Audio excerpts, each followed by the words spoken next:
Heat feels like you're mixing the cops and robbers B movie with a Greek tragedy. Yeah, 100%. I mean, there's almost I don't know, like it's kind of a cliche at a certain point. But man, like operates in cliches. Like, because like Pacino's performance is over the top. Oh, it's so erratic. It's so just he's yelling for no reason at certain points, like and it works. It doesn't for me. I mean, I guess some people have argued that maybe he's too over the top. It's a little, it's a little silly, but I feel like it's within the realm of his character. Right. That he's a dude who just, that's how he expresses himself, and I love the bits because people will always point to how it goes over the top when he yells and stuff, but people will never point out the bits where like he's walking.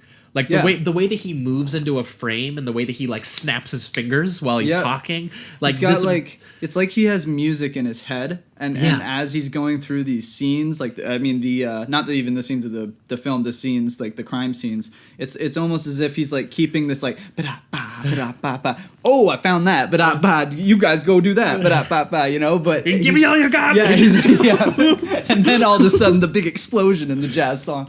He's got this like he's sporadic, but he's controlled, and that's I guess where my reference for jazz would be is like he's a little all over the place, but he's focused and he knows exactly what he's looking for. And that's what I think people miss about that performance too, is that the whole movie especially is based around the idea of like a hyper individualism. That's kind of what drives these guys wrong. That's what's kind of destructive in their lives, is that they are so hyper focused on being these very individual people and not observing, you know, a lot of sort of the you know, people on the sidelines and which is, you know, happens literally and a lot of time metaphorically in this film and emotionally. Yeah. But that separates him as an individual. The dude is entirely on his own wavelength, literally in the way that he moves, in the way that he speaks, and his performance actually does capture that. When he's, you know, one thing that's really interesting that Mann does here is he's very interested in realism,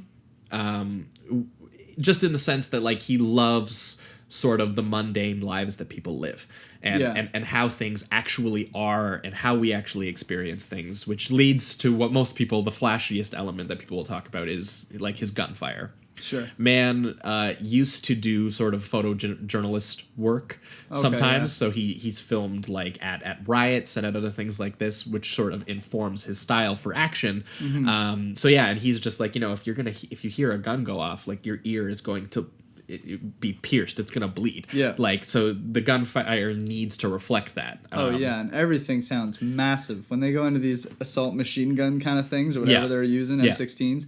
That's all you hear, you know. You just hear destruction. There's no the sound design is impeccable, especially because we heard this on the big screen, and it makes such a difference to be able to it's like just they play found this a way movie to as loud peak as you can, just loud enough so you're not going deaf. The sound design was amazing. But that's the more overt realism. The more subtle realism is just that, like, think about the spaces that these dudes walk in this film. They're diners, they're you know, they're the police stations, banks, you know, even when they're cars. Nothing is particularly exaggerated in terms of like the style of his production design or anything like that. Yeah, for sure. He used a lot of real locations and he didn't do a lot of, but the dude is like the dude studied to be to do architect and architecture kind of stuff. So the dude is obsessed with composition. Everything needs to be perfect. Yeah. But the fact that in these perfect frames, a lot of them are barren or mundane is intentional. And that's what's interesting is you'll see Pacino like walk through a police station where there's all these kind of like, you know, very typical kind of boring people working in an office setting. All of the noises, especially like in the opening when De Niro's walking through the hospital, all the sound design is just all the mundane sounds you would hear in a hospital. Yeah. So it's the same thing. Pacino, you're just watching a guy walk through you know, just the hallway. He's very focused on capturing just a very mundane, real world, but then having a very, what is like this mythical figure of Pacino walking through it. And again, going back to Pacino's performance, I feel like his performance really does reflect that. He's a total... he just like swaggers past everybody. Yeah. The way he's that all he loose. He's like he's got this. Well, and that's the thing. It seems like his body is loose, right? But his mind is just like it's tense and it's focused. And what I think that's what allows him to just kind of keep going and keep searching for these clues or whatever, because he comes up with a lot of dead ends. At least in the beginning, that first thing when they find out that he's good at his job, but De Niro is also really good at his job. Right, exactly.